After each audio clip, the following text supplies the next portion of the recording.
Hello and welcome to Talk from Superheroes. Hey everybody, I'm Andrew Ivamy. And I'm Diana McCullum. And you're listening to Talk from Superheroes, where every week we discuss a piece of heroic television or film.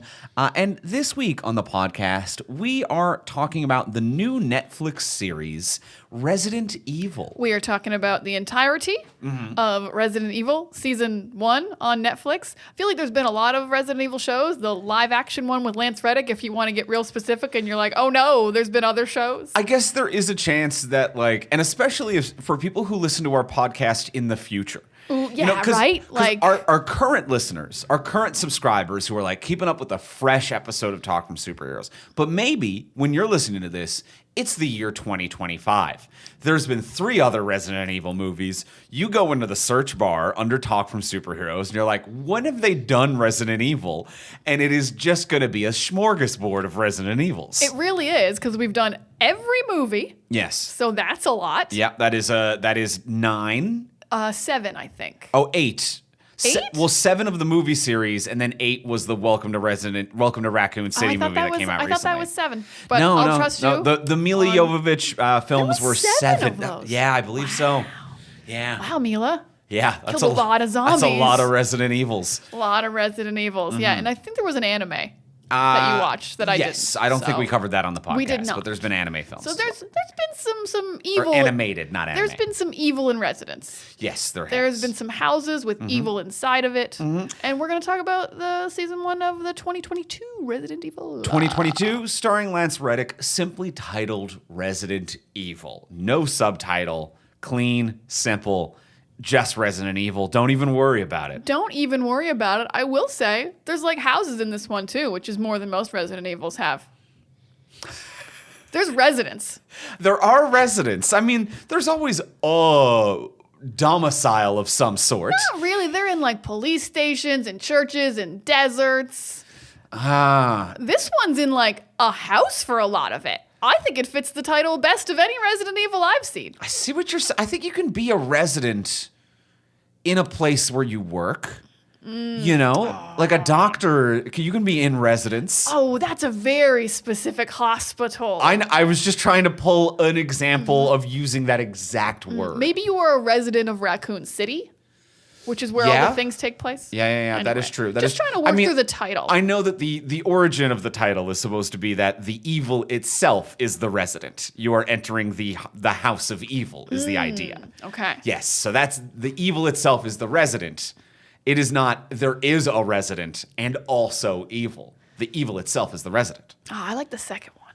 But all right, it's all good. It's all good. It's not paying rent, tell you that much. It is not. And we're going to be talking about season 1 in its entirety on today's episode of the podcast.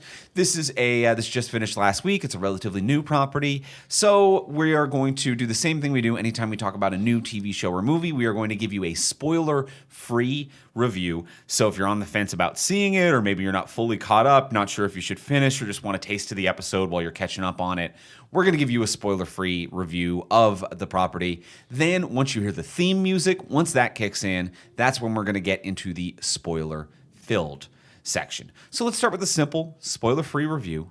Diana, did you like it? I did like it, and I'm surprised how much I liked it, because I'm not super into Resident Evil. I'm not super into horror. But this was just pretty much really fun. It was... do not believe the reviews. It got review bombed terribly. They are false. It's not nearly that bad, if even bad at all. It's not a perfect show, but it's fun. The budget's pretty good. The acting is half and half. Lance Reddick is incredible. It is surprisingly in my wheelhouse. The showrunner is Andrew Dabb, who worked for 12 seasons on Supernatural, a show I love dearly. So he got me. He's like, I know how to get Diana. I know how to pull her in.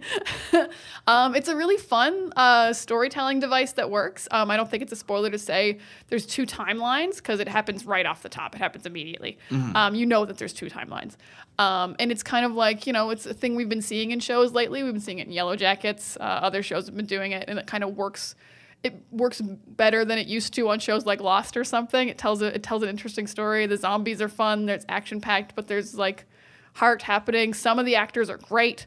So yeah, I'm gonna give it a pretty high like. shockingly. And then there's so much to dunk on because it's a zombie horror movie, of course, TV show. There's always stuff to dunk on when there's zombies around.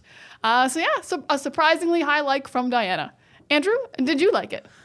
I'm a fine. Oh, you're a fine. I'm a fine to meh. I'm a fine to meh. I will say that, first and foremost, it is definitely not for me. I'm very happy that you like it. I feel like we are not the target demographic in any regards. Kind of similar to last week when we were discussing Miss Marvel. This is skewing for a much younger target audience than me, a 36-year-old man who played the original video games. Like, it is not trying to get me. So the fact that I was like a meh to fine is actually, I think, pretty good. Like, if I was in its target demo, I think I would actually have a lot of fun with this show. I think they do some clever things. It is nothing at all or very minimally like the video games. I'm a huge fan of the video games, which you will hear as well if you're fans of the network. Tomorrow, there will be an episode of the Fandom Show, one of our sister podcasts on the network, and that will be on my fandom of Resident Evil. So I'm a huge Resident Evil fan.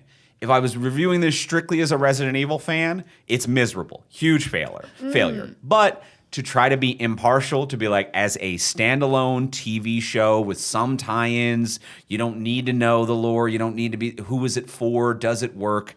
I think it kind of works sometimes. I think there are some great performances. Lance Reddick as Albert Wesker is absolutely divine. Absolutely divine.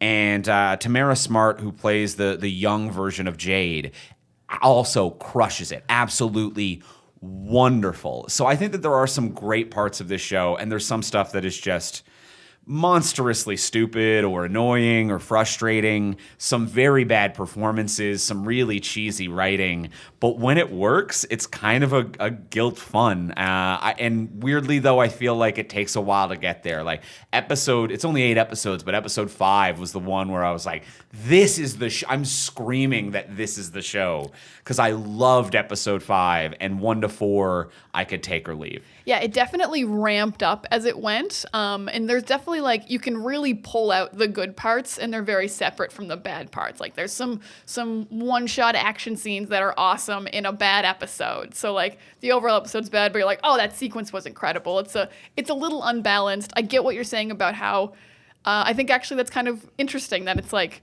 it maybe isn't for Resident Evil fans, because like I'm not. I've seen just the movies. I've played none of the games. I'm just there for zombies. So I am a non-Resident Evil fan who likes Supernatural. So it was like, this is for Diana, of course. The guy who made Supernatural made this. So that's an interesting take. I didn't think of it that way. But certain episodes rock, and then certain episodes are like, eh. Yeah. It gets better as it goes, I'd say. And I'm a very particular Resident Evil fan, where it's like, I think that part of the charm of it is when it goes off the rails and does something that is completely nonsense. But, you know, even Resident Evil and a lot of fandoms right now, there is this entitlement and this demand for a 1-to-1 ratio between the thing that I like and an adaptation of the thing that I like. And it should be exactly the same. And I don't think it should be exactly the same. I think that, like, this one, I'm like, you made it for younger people. You did a way different style. You took it in a totally weird, different direction. It's not 1-to-1. That's entirely okay. It doesn't make it above criticism. I'm going to be criticizing this and dunking on it in a few places. And there's a few places it works. But if you want a 1-to-1 ratio of what you like about the video games, it is a 0% score, like a complete failure, if that's what you're looking for. But I've never been looking for that. I'm like, I want film and TV to be different from what it is that they're adapted from. Each medium has its own things, and I want creatives to have fun, play jazz, and just do whatever they want. So I'm on board with, I don't feel betrayed as a fan. I'm on board with the premise. That said, there's still some bad stuff in here, and there's some gems in here as well. Yeah, and we'll get into all that in the spoiler-filled section shortly. So I'm a fine. You're a good. Can it be spoiled? There's a few little things. There's a few things I'm glad I didn't know. Like, I feel like that means it was at least kind of good when we're like, no, there's some stuff. There's like one big thing. I would say, I would say that there's one big thing. And then there's one thing that they want to be big and they undercut themselves, which is its own problem that we'll get into. But yeah, I would say that there's one big thing. If you're going to give it a shot, I'd say go in clean and give it a shot. Yeah, I like that. Sweet. Well, that is going to be it for the spoiler-free section. We're going to get into the spoiler-filled section in just a moment. But before we do, I just want to give a quick thank you to our friends over at Views Balcony Bar. Views Balcony Bar, they were kind enough to send us one of their products recently. It is a wonderful way to spruce up your balcony. It is a collapsing, like foldable bar area that you can attach to a balcony or railing of some sort, and you can get the experience of a restaurant or a bar at home. And I love it. I adore it. It's good for so many situations, especially for us. We're in Toronto, in any big city, like we're in a high rise. And it's like, you've just got this little space, this little balcony, and so many people in the city just use it to be like, that's where a bicycle goes, or that's where a series of boxes or, plastic containers that we never unpacked when we moved in goes. It's not a livable space. And I think that very rarely are we encouraged to make small balconies and small outdoor areas a livable space. And Views Balcony Bar, it just clips onto the railing. It's very easy to install, and it can collapse down so it's not in the way when it's not in use.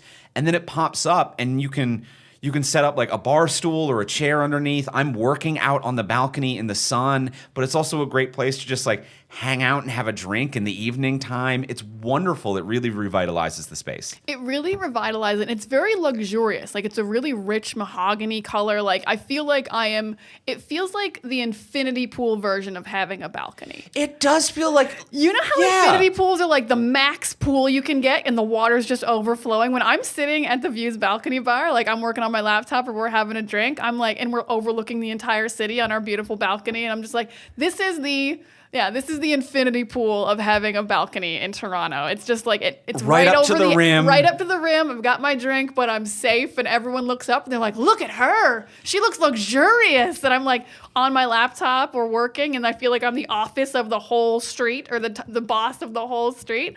I love it. It's really, and it's small, but it's big at the same time. Like, it takes up no space, but it makes so much space. It's very efficient. It's very well made and feels very like secure and well done and in place. Like when I got it and I started putting it together, when you put together most furniture and there's a moment where you're like, this makes no sense and I hate it. But there's that rare moment when you're putting something together, if it's a furniture, electronics, whatever it is, where you're in the middle of putting it together and you have a moment where you're like, oh, that's clever. Like, I had a couple moments putting this together where I was like, that's really clever. That's going to help this last longer. Like, there's a little lip so it's not held up entirely by screws. So I'm like, just putting a little bit of the weight on this little metal lip is going to make this last so much longer. So it's a great way to convert a fun, like, drinking hangout space on the balcony or a workspace as well. Yeah, I was really surprised, like, what a big difference it made. Because, like, your balcony has a railing, and I'm like, I think I could put a drink on it, but your drink's gonna fall, or you're gonna hold it in your hand the whole time. But then you get the balcony bar, and you're like, oh no, this is holding my drink. Now I'm drinking on the balcony. I'm having a great time. And it's affordable and it's well done. And I always really appreciate things like this that are made for people to make the most out of the space that they have, because that's not something that is particularly encouraged a lot by products or by society as a whole. Normally it's like, I would like to have a nice outdoor space, something for like my small balcony or this and that. And if you look online, any like DIY or ways to do it are like, all right, first step, sell the dump that you live in. We hate it. Second step, buy a lot of land, hire a contractor, dig it up. You're going to want to do this from the ground up. And it's like, yeah, but this isn't like, I don't have the finances to do this. Is way too much. I live in a giant city. So there's very few things that are like, here's an affordable way to spruce up how you live. And Views Balcony Bar is that. I really appreciate them. So check them out at viewsbalconybar.com to see their selection. That's VIEWS balconybar.com. And thank you, Views Balcony Bar. Thank you so much. We love it. And now let's get into the spoiler-filled section of the podcast. Let's talk more about Resident Evil.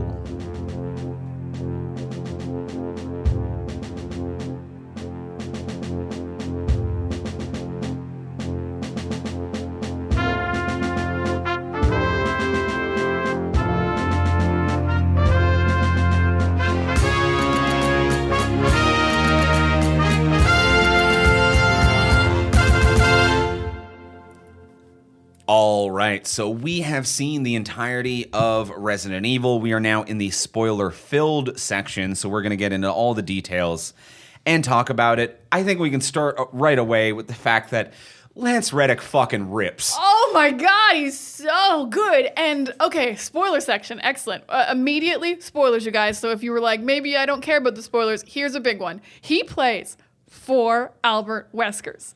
They are all wildly different. One of them is so hot. And I'm not saying Lance Reddick isn't like normally a hot man. He's a very attractive man. He's a very attractive man. But when he walked in as like OG Blade, Albert Wesker, I had to fan myself a little bit. Yeah, it's just Blade. It's just Blade. Which caught me Just off guard Blade. because like in the video games, this character is a white man with ultra blonde hair, very like Aryan kind of a look to him. And he wears like long leather jackets, all black. And I didn't really put together that if you cast it as a bald black man, it's just Blade. And then he came out, I'm like, what a video game accurate outfit. Oh my god, it's Blade, but it fucking works. Lance Reddick just rips ass. I mean, I know Mahershala Ali is going to be a great Blade, but I'm also just like, oh, let Lance Reddick be Blade because he was barely OG Wesker in this. Yeah. Like, it's only for one scene, and he's so good, and I just wanted more of Blade, Lance Reddick. It popped so hard. It popped. Each version popped. Like there was a moment there where I'm like, he's full on Tatiana Maslany, however you want to change the verbiage of that, because his portrayal of Uncle Bert.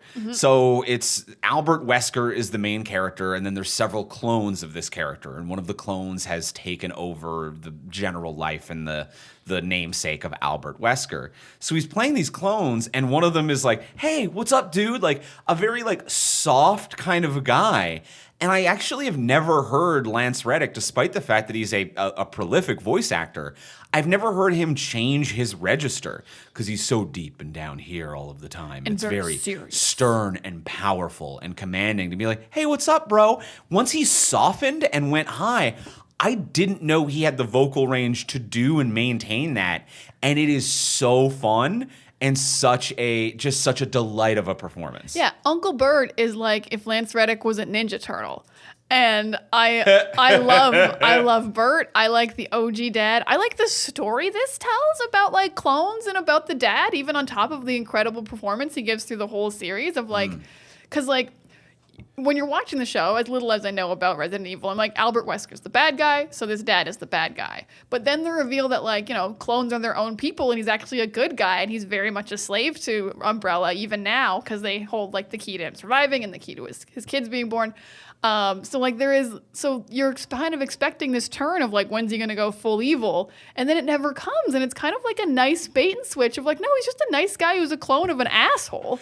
But he's a nice guy. And there's hints of asshole in there. Like he's a powerful man working for an evil company, and with that comes all of the complications along with it. But yeah, he's just the clone of an asshole. Yeah. And then they all turn out a little different. And I like that you get to choose your own fate of who you're going to be in this world. Yeah. It seems, which is a nice little idea. Yeah, and a man who I think is about 15 years old.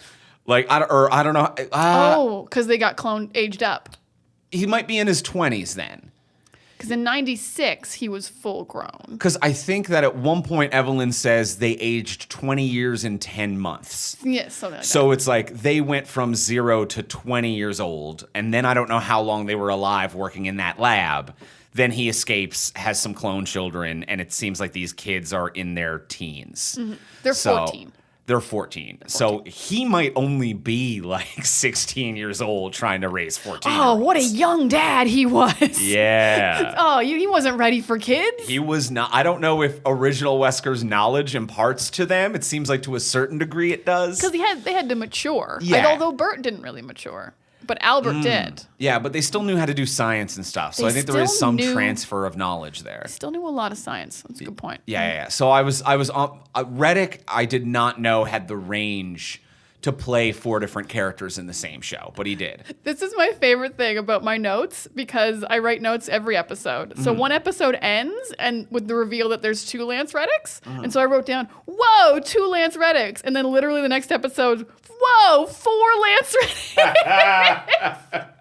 They doubled the amount of Lance Reddicks every episode. The next episode should have been like 8 Lance Reddicks, and I would have been in heaven. Now, to be fair, the 4th they kill very quickly. That poor guy, whoever he was. Al, I think. I think he just went by Al. I think he went by Al. Because they all had different versions of Albert. Yeah. Was it like Al B? B-Bert? I feel like there was something. I think it was like you were Albert B or something like that. But either way, there was a 4th who was killed pretty quickly. And I almost feel like it's like, Lance Reddick, how much range do you have? And he's like, I have 3 distinct. They're like, so you can't Tatiana Maslany do 9? And he was like, I have 3. And they're like, cool. It'll be 4 for 1 second. We're murdering the 4th. We're going to get it down to those 3. Yeah, the 4th guy didn't have a lot of difference from the dad version of Albert. But 3 distinct performances within the same show as the same character being clones of himself is phenomenal from Lance Reddick. Especially when you are playing them all, so like you don't even get to play off anyone. You just have to go in and be like, what did I do last time? Because you're green screening this whole thing. Yeah. Maybe one of you is in there, and then the other 2 or 3 are green screened in. So so that's difficult. For a guy who's not like, because Tatiana Maslany like went in and they're like, we're going to do everything we can to do the whole show like this. They're like, there's going to be 1 episode with 4 of you. He's like, oh no, it's late in the season. Oh no. And they just do, this show is very well shot, like without being beautiful. It's just very like efficient with like long shots before an edit without being showy and one-shotty. And it just seems like everything was filmed exactly as you intended it, exactly the way you wanted it to go. When there's 4 Lance Reddicks in a room, it is just a simple, like you film them 4 times and split them together. And on each given scenario, one of them is interacting with one of them who's a little out of frame. So we have a Lance Reddick body double. And it's not like, it's nothing you're going to ever see like a YouTube breakdown to be like, how the fuck did they get that shot? Like there's a scene from Orphan Black where like all 9 of them are having a dance party together. And like, you know, it's like people losing their minds. Like, how the fuck did they do this? They're all touching one another. How are they touching? So it's nothing that complicated, but it is still just clean and efficient filmmaking, which was kind of nice to see because a lot of what we've been watching on streaming services lately between Netflix and Disney Plus has been over-edited mush where clearly like they did not get the shots they intended, just random inserts, edit, cut, and just whipping around to a bunch of different cameras just to see a simple wide shot of 4 Lance Reddicks filmed eloquently but simply. Like, it's not going to win any awards. It's nothing I need to overanalyze, but it's nothing that has any seams or problems. And it was actually kind of refreshing and clean. That's a great point. This was just, I think that actually might be part of the reason my like was so high. It was just an easy show to watch for the most part. Like, even when things were dark, I could see them.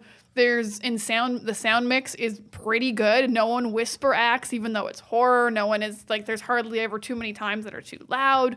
Yeah, it is a very clean all around the board, like just viewing experience. The sound is good. The shots are good. The darkness is good, which can always be like a mixed bag when you have a very dark show. Mm-hmm. So yeah, there was just a nice clean viewing experience. That's a great point. And like some interesting shots, but no matter what, never too messy. Yeah. There was like literally one scene that was like the close-ups were too close. And we were like, this isn't what the show normally does. And it was jarring because it was just this one scene that fucked up. So the rest of the show did a really nice job. Yeah, I think so. And a really smooth job. One thing that I didn't like, but this is just something that a lot of horror movies and TV shows do, and I just find it to be visually boring, and it's meant to be ominous, is red lighting. Like there's an alarm on, the building switched to red lights, or like it's low power emergency lighting. Now there's red lights in this tunnel.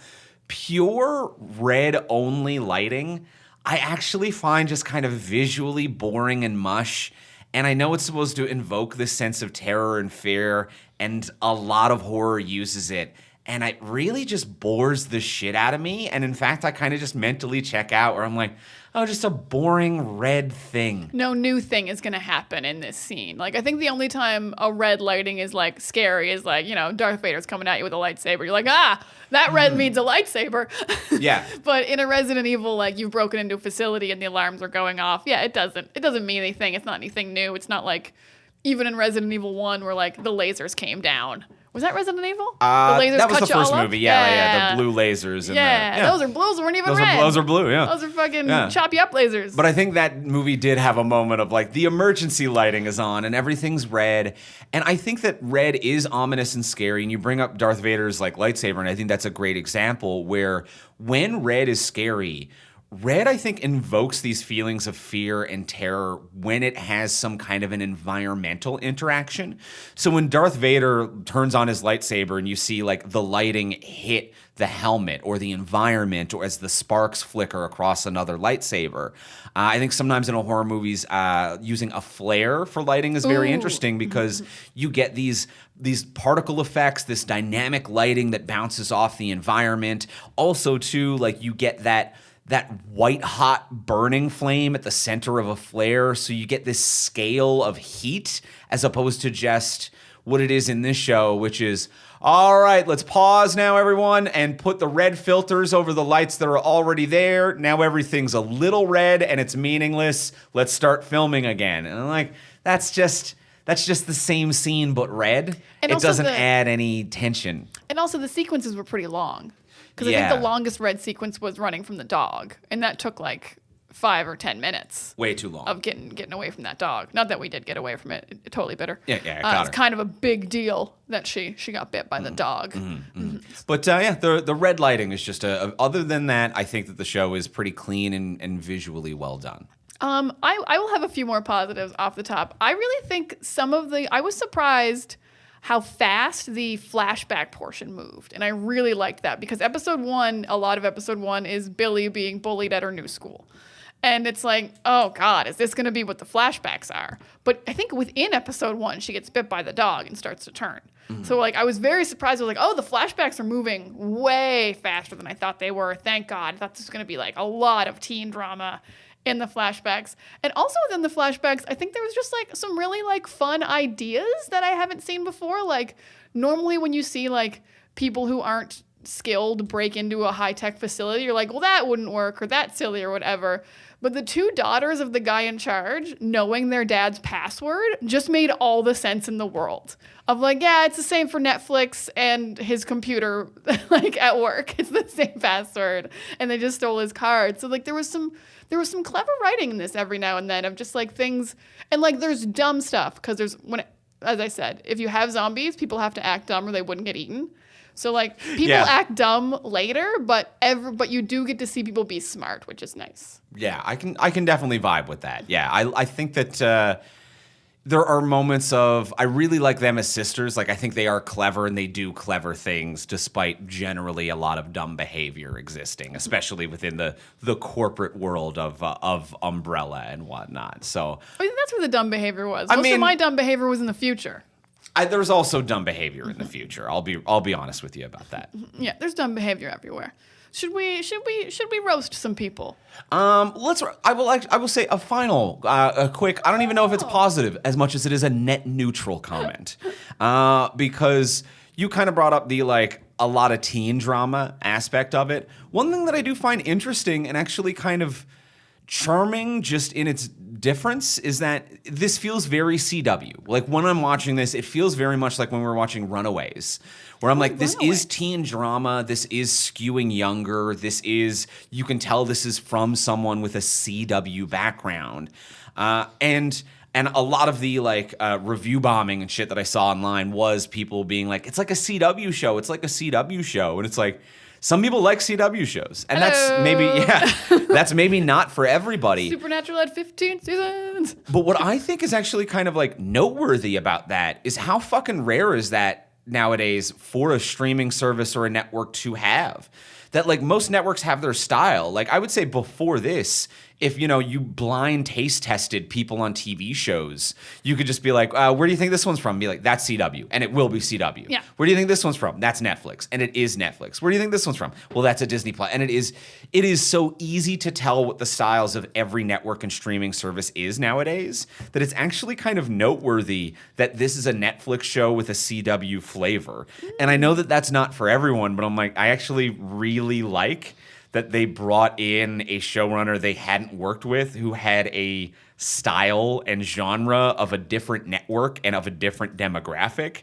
And I think that that needs to be more of the shit that Netflix does to keep subscribers, which fair. is we're going to bring in other people and do something that doesn't always feel like a Netflix show. And also they brought in a showrunner who did television. He's never done movies. He's only done TV, made for teens. Well, I don't know if late seasons of Supernatural were. They knew we were all in our 30s by then. Everyone watching Supernatural in the final season was not a teen. Yeah.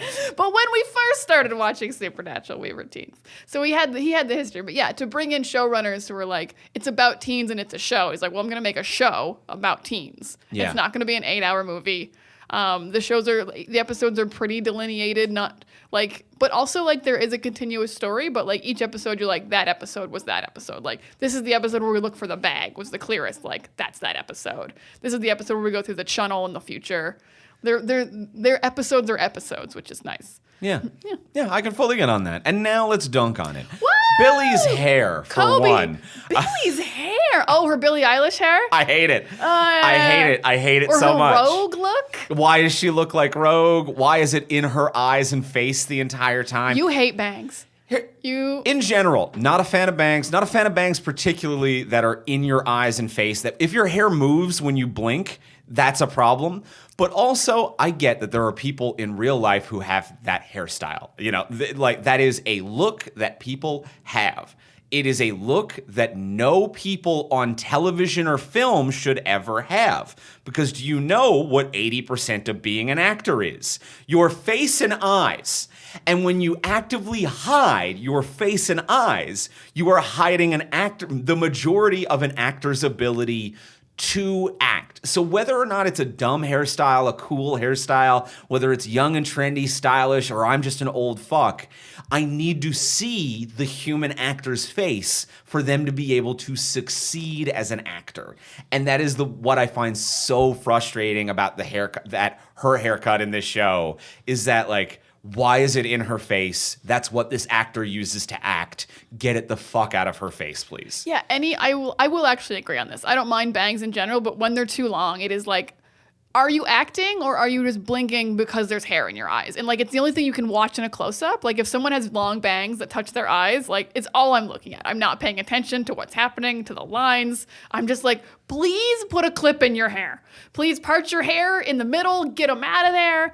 And there's maybe an aspect that it could work for this character, but she didn't if she'd fully zombied out, it looks cool if they're bloody and they're all in her face. Mm-hmm. But she never zombies out completely. She has a few freakouts, in close calls, but she's mostly just a regular girl who has hair in her eyes. Yeah. And also, you're rocking the same look in 12 years? In a post-apocalyptic future. You're still dyeing your little side bits? Get out of here. You gotta knock that shit off. That don't work. No. Or we need a line about how, that's your natural hair somehow. Whatever Wesker did to you in the womb. Genetic alteration shit gives you your Asian hair streak. Yeah.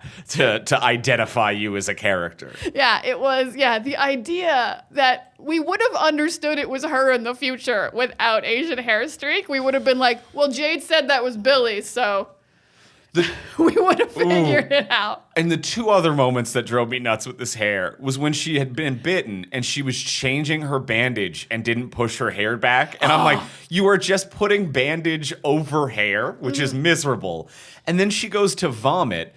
And she vomits just tastefully out of frame. It's just her head is slightly hidden behind the door frame. And then she finishes vomiting and comes back, and all of her hair is still in front of her face. Mm-hmm. And I'm like, well, you need to notice when blocking this scene that anyone with hair that way is going to hold it back when they vomit. Otherwise, they would just have vomit all over their hair when her head enters the camera framing again. I questioned whether this actress had ever puked. I questioned whether this actress had ever had hair. Like, I agree. I have long hair. So I was even more annoyed, probably. I'm like, I have to pull my hair back to eat dinner. I'm like, I don't want to get taco sauce in my hair. I'm going to put an elastic And even in. then, you have, I on have occasion. Guys, there's been taco sauce everywhere. We're not hitting 100% on the avoidance of taco sauce in the hair. So the idea of disinfecting a wound without my hair fully pulled back is hilarious. Absolutely. Of course I'm going to get the T virus. There's hair in the wound. It's fully gross. It's going to heal over the hair now. I mean, like, if you didn't get the T virus, you got something else. You got hair blood disease. I don't know. Nasty hair at the very minimum. There's vomit in your hair for sure. There's T virus in your hair. Girl needs an elastic. Girl needs something. Girl needs something. And on her storyline, I think that a lot of the show, the future stuff doesn't work at all. I think that it's just the show takes place in two timelines. There is, I say future, but there's present day, which is our current year. It takes place in 2022. They're teenagers. And then it takes place again in, I think, 2050 or like... No, they're not that old. They're not that old? Like 10 years in the future, let's say. I think it's only like 10 or 12 years. So it takes place a little bit in the future. And I don't think any of the future stuff works. I think that it only is in the show because the show very panickedly is like, we can't have the zombie show be about two teens. We need to cut to zombies and action and explosions and fun stuff. And like, I actually think that that's kind of insecure. If you're going to make a show about two teens, just make it about two teens and fucking get some guts and just go for that shit. But the thing that really frustrates me about Billy's storyline specifically is that we're intercutting from the present to the future. And in the future, we only see, for like 7 episodes, we only see one sister. We only see Jade alone in the future. And it's at the end of episode 1 or episode 2 when like the Irish guy shows up to get Jade and is like, your sister's looking for you. And then we don't bring up her sister in the future for 5 episodes. And then for those 5 episodes, everything in the past is about Billy having been bitten. And it's like, is she gonna die? And it's like, I know she's not because you've already pulled the reveal. You shot the gun way too early. Like, you told me that she's alive in the future when the whole tension of the present day stuff is, will this woman survive or turn into a zombie? We know a zombie apocalypse happens. Is it because she turns and does it? Oh, she's not around in the future. But before we even get the tension of that, the show is like, don't worry, she's around. That was weird. I agree. Very poorly executed. Like, when we got to like episode 6 and she took off her helmet and it was clearly Billy because she had the white hairstyles, we were like, yeah, we knew you were alive. Yeah. The Irish guy said you were coming. We've been. Where have you been? Yeah. We've been waiting. Frankly, I've been kind of bored that we've been wasting my time in the future waiting for you to show up with these distracting subplots. And also upsetting that the Irish guy ruined whether she turns into a zombie or not. Yeah. Because we're like, that's like 3.5 episodes of like, is she gonna, or 4 episodes maybe, of like, is she gonna turn into a zombie? Like, will she be killing? Will she be killed? Will she have some kind of cure? Because obviously your dad's Albert Wesker, she's gonna have weird genetics. Yeah. You're not just gonna be a normal kid. Yeah. Or you could be a normal kid and then your dad alters your genetics to get the cure, blah, blah, yada. Something happens. But yeah, for episode 2, just to be like, Billy's fine. Oh. Okay. What? Yeah, it's episode 2, and they're just like, don't worry about the main plot of the next 5. Do not worry about that. It actually is so baffling because the show had such restraint of not revealing multiple Weskers until episode 6. Yeah. To reveal in episode 2 that Billy lived, I'm like, but like the cool thing you did manage to like hold on to and make a really nice reveal. So like, why were you so insecure about the Billy thing? Like a character we weren't all that invested in. No, and a character that like Jade's way past Jade at least. It's way cooler. I agree. But also Billy's a character that like I wasn't that invested in, but also I was expecting to be alive. And there's a difference between me expecting something and you undercutting the surprise that you're even attempting.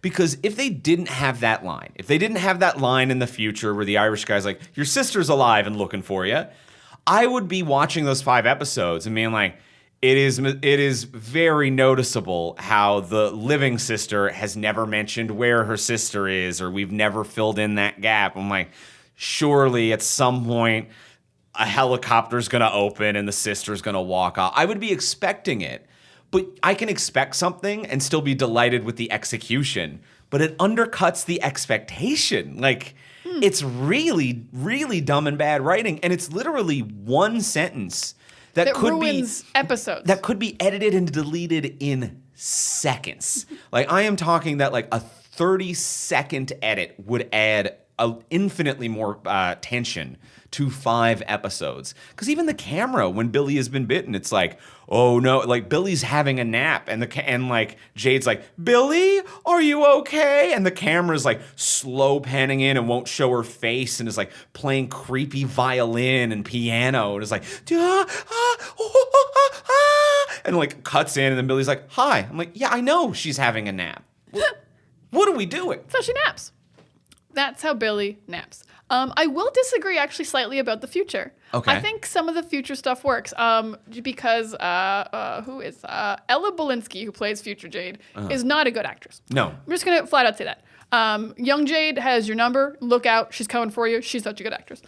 Old Jade isn't a good actress, but she went to combat performance school, and I think her action parts, which are most of the first 4 episodes, are good for her, and I think they're fun. I think everything with the liquors under the channel is fun. I think everything with the Irish guy and the one shot in the caverns is really, really cool. That is a fun sequence. It's a super fun sequence. I even really liked just like the simplicity of Jade having to fight a single zombie that she had promised not to kill to get a book out of his pocket.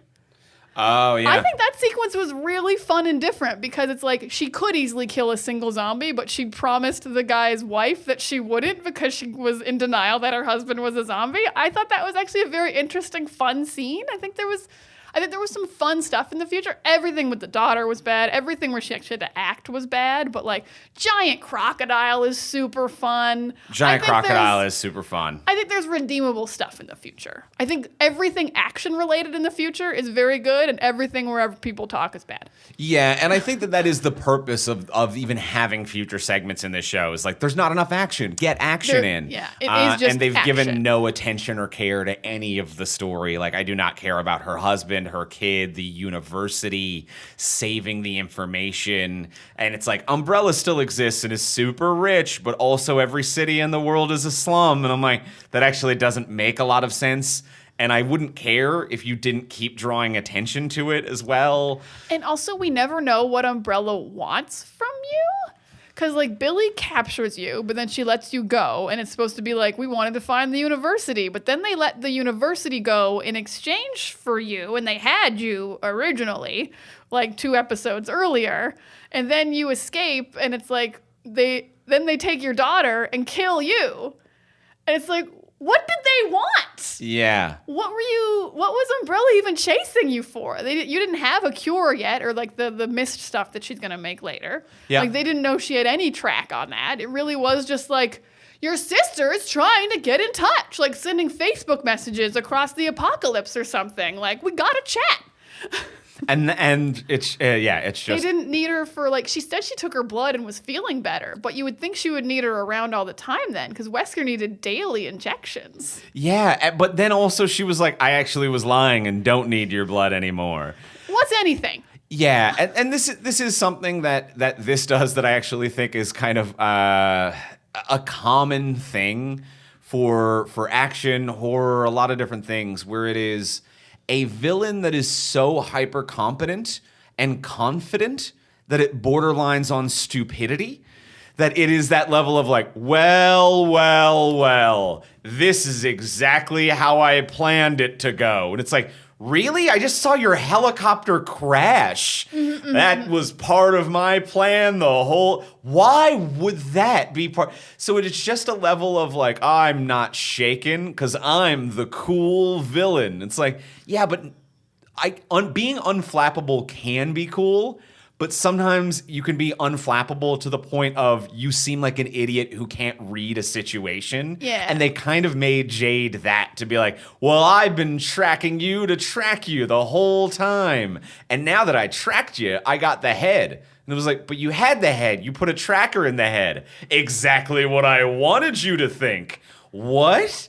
What? Well, I lured your daughter out. That's what I wanted. You didn't know I had a daughter. And you were literally screaming and running from a crocodile 2 seconds ago. Like, you can't do confident villain to the point of stupidity. Yeah, it almost felt like if Jade started confronting her about these things, we would fall into a full-on comedy of just like, what?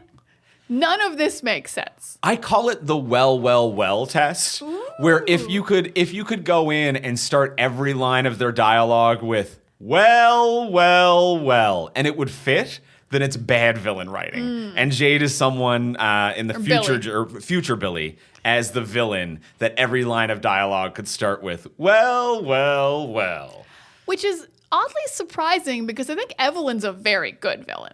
I liked Evelyn a lot. I agree. I thought Evelyn was really cool, like a villain who like wanted evil things and didn't care about like what was going to cost her, like what it would cost, like that people might turn into zombies if they took 20,000 pills, that she'd make $1 billion. But also like she didn't well. Like she didn't expect to kill her own son. She didn't expect her wife to threaten to leave her, so she had to start drugging her. Like she felt like an actual ruthless woman who was real. Yeah. I liked her a lot. I thought she was really cool. Yeah, I couldn't agree more, other than the weird haircut that she had. What was this? Sorry to keep harping on hair, you guys. If you've seen this, so it's like an extension that's just obvious, that's just hanging from your head. Like, so it's like she did her hair up and then she put like an earring, like a circle in the back of her hair, and then just hung some loose hair off of it. Just carabinered some fresh hair onto there, like she's spelunking. Carabiner is a great way to describe the hairstyle, and it wasn't her hair because like there's no way it's attached to her head. Yeah, it is an extension. Yeah, it's just it's just like, do you like my extension? There's no way it's your hair. It's a weird look, but not Why are you like this? But not like futuristic enough that I'm like, oh, look how because also it was set in 2022. Like that should be this year's hair. That means there's CEO women out there, powerful ladies out there right now in 2022, just hanging some loose hair off their head. Yeah. In a carabiner. Yeah. Sure. It was a wild choice. A very wild choice. But I really liked Evelyn. I was very surprised she killed Simon. I wasn't, but I loved that scene. I think that was a powerful moment for her, like drugging her wife, killing her son, to be like, oh yeah, I'm not a redeemable human. Like I am full on villain. And I actually don't like that they made her a joke in the future. Like that felt really insulting and dumb. Yeah, because she was genuinely threatening and like not an understandable villain, but like a viable threat villain. Yeah. In the past. And like, yeah, the scene where she had to, and like, you understood how she had survived a zombie apocalypse. She shot her own son the second he got infected. You're like, ruthless. Of course you've survived this long. You will not take any chances. I will say the reason I was surprised Simon died was I assumed he was the dad of the kid. Because the guy on the boat isn't her dad. Oh, I never really thought about that. He's raising her, but he's not her biological dad. Interesting. So, yes, they do mention that. So I assumed this was Simon's kid and it was Evelyn's granddaughter, which was going to make it a huge like combination of things of like, oh, it's Evelyn's granddaughter and like Simon's dead, but like my granddaughter's still around and that's why I want to go after you. Like I thought it was going to be a cooler, much more connected thing. So I don't know who the dad of this kid is. I assumed that she didn't have one. Oh, she made her. Yeah, I assumed she did because that was the other place that the story went, which I actually think was pretty good paralleling, which is like Jade hates her father so much and has become her father. This person's singularly obsessed with work while neglecting their child, a child who only has one parent because I believe Jade cloned or did some kind of a science to create this child. And even then, that's why Billy wants her at the end to be like, it's your DNA in this child because I know you cloned yourself. So that's why she's like, I'll take the kid instead of you. And then also like, yeah, just risking everything, endangering lives, all for the pursuit of science and self-interest. I think that and then leaving like the go bag for her child to escape when her crimes are figured out. It's like you've become your dad. So I figured that I assumed it was some kind of a clone child. I will say, maybe I looked too much into casting, but the child was like much more light-skinned than the actor who plays Jade. So I'm like, Simon's a white guy. This could be his kid. If it was a direct clone, I thought she'd just much like how Wesker's like kids aren't direct clones. Oh, yeah. He did actually use like a donor egg or whatever. Yeah, but like all the Wesker clones of each other are clones of each other. Yes, yeah, that's different. That's what Wesker Prime did. But like their dad, Wesker, did combine his DNA with someone else's. Okay, well, so then you still need a dad then. Yes, maybe. Or what a happened sperm. or a sperm, whatever happened to the donors, because they do imply at one point with Wesker's. He's like who the surrogates are. Yeah, I forget who it is. I think Evelyn says like you do not want to know what happened to those mothers. Oh, I don't remember that. Yeah, it was a line that like as if like he massacred them to make what he wanted to make. Oh no, I don't remember that part. Yeah, there was an an implication of a dark terror there about those. I yeah. don't know. Well, anyway, so poor Simon. He deserved better. He was a sweet boy, and he was part of the best episode, which was the treasure hunt in the house episode. Treasure hunt in the house was the best, and I agree and disagree that he deserved better because I think that was a very satisfying conclusion to his character in a powerful scene, in a great like head to the show. But he was part of the best episode, which was episode 5. Yeah, like that was really fun, just running, like them working out their issues while running around the house solving clues. I will say to Wesker, not the fastest way to get your kids a go bag. A like 4-clue treasure hunt. Like if Umbrella's coming to kill them, they need to get that go bag a little faster. I do like that Jade took that lesson. She's like, B, there's a bag. It's under the bed. Yeah. No clues, no riddles. It's a bag with a gun and money under the bed. Well, now, my presumption there is the reason Wesker did that is that each clue had to do with one of them, and it was so one of them couldn't take off and run away on him, so like the rebellious one couldn't leave on their own. It was that if something went wrong, that they had to work together in order to get out. I thought that was the implication of the puzzle, to be like this tells Billy where to go, and then it asks a question about Jade's youth. And you both need to be present in order to get what I've left you and get out. All right. That was what I took from it. I think as opposed I to like the treasure that. hunt type of ideal. I like that now that you say it. I think you can just put maybe like a little thumbprint reader on the bag. You can do that You need too. two thumbprints. Yeah. You need to turn 2 keys to release crocodile. You need 2 thumbprints to get into your bag with a gun in it. No, I'm with it. And what I did like about that episode too is that like if anyone's listening to this who didn't watch the show and maybe you're a Resident Evil fan, I actually think 5 is the best. Episode 5 is the best Resident Evil video game referencing episode, where it gets the tonality really well, where like there's a lot of like just, puzzles, searching for clues, finding a key, which is a very boring video game thing that normally when like movies and shows try to adapt it, it's just like I'm not involved in finding the thing, so I don't give a fuck, and it's very, very boring and banal. But this was one where I'm like, it's very fun, it's very playful, and then a bunch of like Easter eggs and references to the video games of like OG Wesker and the Arklay Mountains and Lisa Baker, and it's like, wow, you've snuck in a bunch of video game stuff. And if you started with this episode, you might have actually won over some Resident Evil fans, frankly. Yeah, I will say the clues are about them, and we can't really solve them.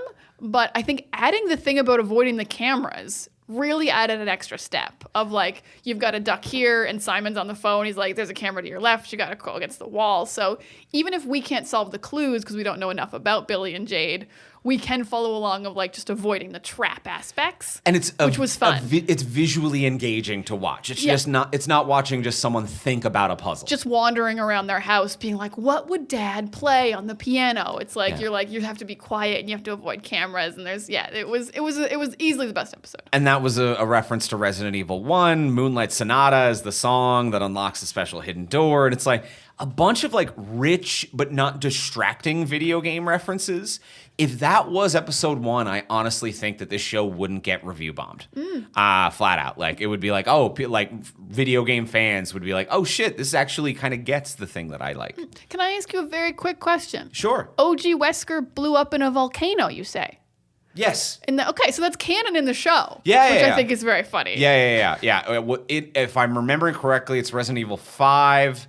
was in a volcano, then was almost out of the lava or like half in the lava, like a Terminator, and then got shot in the face with a rocket. And then the volcano also blew up. I see why you like Resident Evil. You know It what? is wild. They fun. go fucking wild with it. That sounds fun. Yeah. Shoot a guy with a rocket when he's already in lava. He's already in lava, so he gets fucked up pretty good. The floor is made of lava, and so is your face. You burnt. You burnt, quite literally. You burnt, quite literally. I think the last couple of things that I want to talk about is just the fact that one thing the show could have done to appeal to the fans of the video games a little bit more. Because I do mention that, like, if they started with 5, it probably wouldn't have gotten review bombed. And I was actually kind of surprised by the fan response to this. Not surprised, disappointed. Where we were a few days late watching it, and when it came out, I was like, oh, Resident Evil's trending. What's going on? And man, fans suck so much. Fans suck so much. Because this show isn't bad. It's maybe not, as you said, like exactly the video game. It's definitely not. But it's like a fun, pretty well-made show. And it's not for everyone, but like I'm checking and it's like it's getting review bombed and it's like 1 out of 10s from people who's like, this is nothing like the video game. And a lot of like hateful shit. Like there were reviews that were like, this is vegan propaganda. They've cucked Wesker. And anyone who's ever used the term cuck in sincerity, get the fuck out of here. You are a mess of a human being. So just like a really embarrassing fan response from the Resident Evil community. Yeah, and you know that definitely part of that is that this is mostly a female and POC cast. Like it is almost entirely. There was a lot of very sexist and racist comments as well in the reviews. Which is like so glaringly obvious when you read the review bombs, because like some of them are like, it's so woke, and it's like, it's not even that. Like there's no like themes about anything going on in the world today. There's only one gay character. Like it is just that there's POC characters and women, and that's woke apparently. Yeah, a lesbian couple exists, and that's woke. Yeah, who have a pretty unhealthy relationship because it's the villain. Like it's still like a nice relationship actually. When they're kind of cute together sometimes. But yeah, that's not woke. That's only a small amount of representation. And if anything, I would say that this is less woke or political aware than anything else Resident Evil has ever done. A series that has very much been about how a bunch of generationally wealthy rich white dudes destroy the world out of their own morbid curiosity or quest for glory and wealth, and the people left to pick up the pieces are typically women and people of color. Like this is maybe the least woke possible. It kind of goes back to what we were talking about when we discussed Obi-Wan on the podcast of the denazification of the Empire in Star Wars, where it's like we're adding like more diverse people to the Empire, and it's like, really, them? And this one, it's like, I get that people who review bomb something and use the term woke and cuck have no media literacy at all and are idiots. But the fact that it's like they added more diversity to the villains. It's kind of not where the diversity should be. To the eugenics purity villains who are like, I want to create a new lineage of the ultra human. They're literally attempting to make the master race.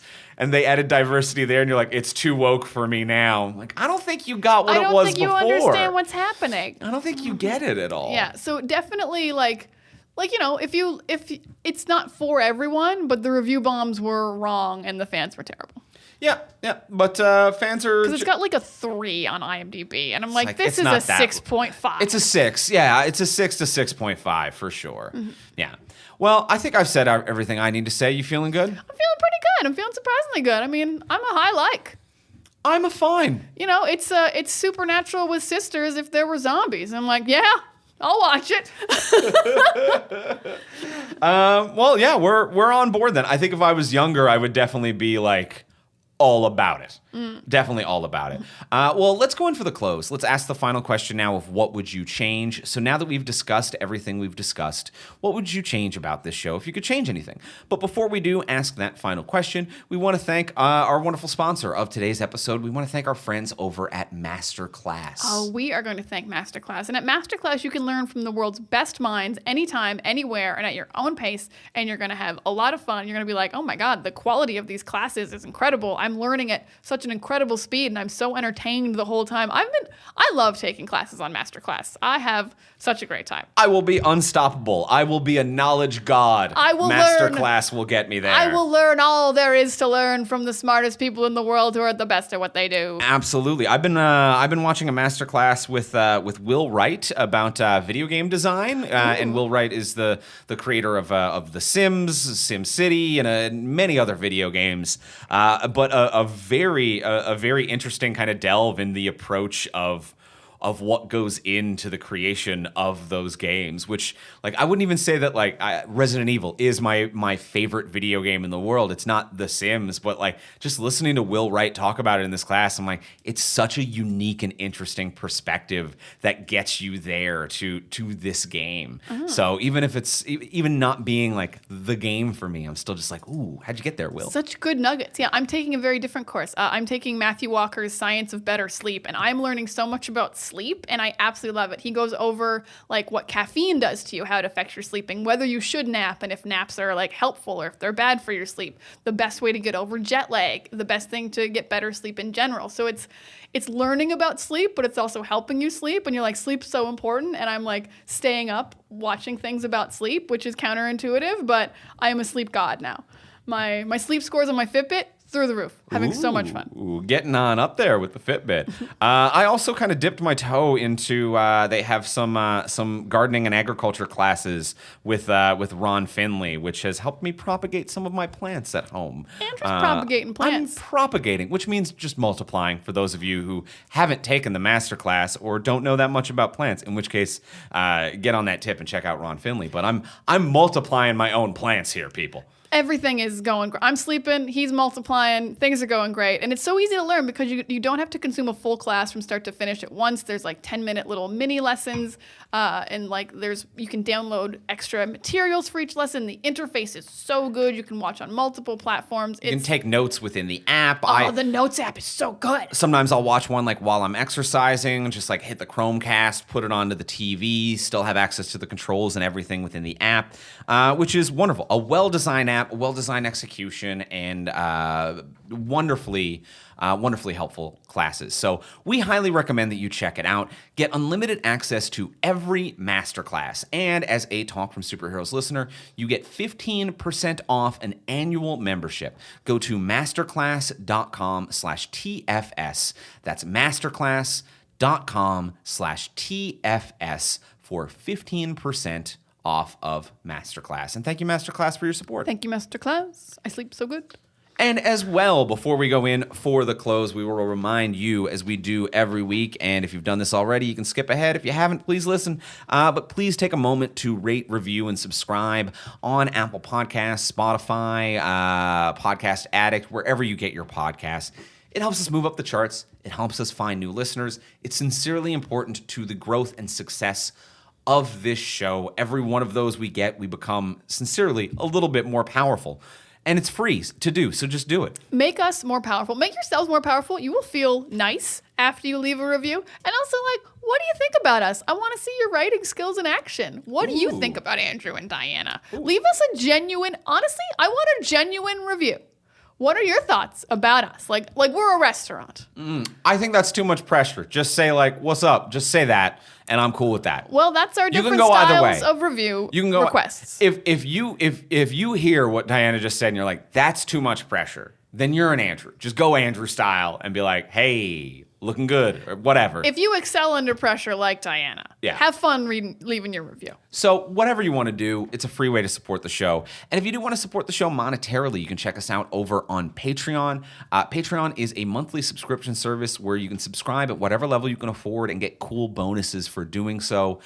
So if you have whatever you have in your budget, $1 a month, $5, $10, $20, whatever you got going on, you can chip that in. That helps us support the network. And for example, at the $10 hero level, at $10 a month, you get a bonus episode of this podcast every single month. Yes, if you want some more horror, we did the end of Stranger Things this month. This was the last 2 episodes they released was this month's Stranger Things.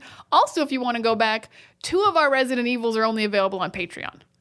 Oh, yeah. Because we did all of them in 1 month. So we did 4 on the regular podcast and we did month. 2 on the... It was a big Resident Evil. We became experts fast. I'd never seen one, and then I'd seen everything there was to see. Yep. It was a big deal. So Resident Evils, they're in the backlog there. They're back there. You get access to the full back catalog. You got your Stranger Things. So head on over to patreon.com/fromsuperheroes. That's patreon.com/fromsuperheroes.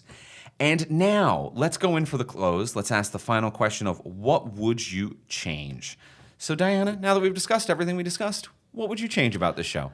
Not that many changes, because it's hard to change this show because the 2 tracks parallel each other so much. If you change one thing, you're going to change like a lot of stuff. I think my biggest change is I think the future needs more of a motivation. I think the action works really well, but as we discussed, like, what do they even want her for? What's going on? I think a better reveal than Billy being after her is I really wanted Billy and OG Wesker is back, because I loved him in the Blade outfit, but he's also a clone, but he's like the exact same. He's still evil. Like, he still died in a volcano. Like one straight clone, like a Django to Boba Fett, like one straight. Yeah, I'm the exact same unrestricted clone. Yeah, I've got the same outfit. I'm technically younger. The other guy did die in a volcano, but I'm just a copy. So he's actually, because Billy got bit with the T virus, they genuinely need Jade's blood. Okay. Because he's actually going to die again, much like OG Wesker, the dad, and he's just an evil, fun Blade like Wesker. And Billy still needs her blood for, I don't know, whatever reason. She just loves her dad. Just to have a little bit more reasoning behind the future stuff, which has kind of no driving force behind it of what she's running from. And if they're going to reveal that Billy's alive, then the reveal should be that OG Wesker in his cool duster is also after her. Because I just want more Lance Reddick looking badass and kind of hot. Not even kind of hot. He looked hot as hell. So yeah, that's my biggest change is just like more Reddick in the future, because there's no Lance Reddick in the future, which is a crime. Yeah. Absolute crime. He's so good. And yeah, that's my big change. Nice. I love that change. I'm 100% on board with that, especially when I think the show is about the sisters as teens, and it's not about the sisters in the future because it's just one of them, and there's no relationship. And we don't get what happened to Billy. Like, there's not enough there. Because I think that second to the second lead character to the sisters, and maybe the lead character, is Lance Reddick. So he needs to be in the future. He needs to be in the future. Especially when you've created a character who has multiple clones of himself. Like, Evelyn's still alive and unaged. Yeah. Where's any version of Lance Reddick? Yeah, 100%. Definitely missing. Love it. What would you change? My big change is that I think that it needs to be linear. Is that like the show needs to have more faith in itself. I think that it needs to be linear, but I do think it needs to start later in the timeline.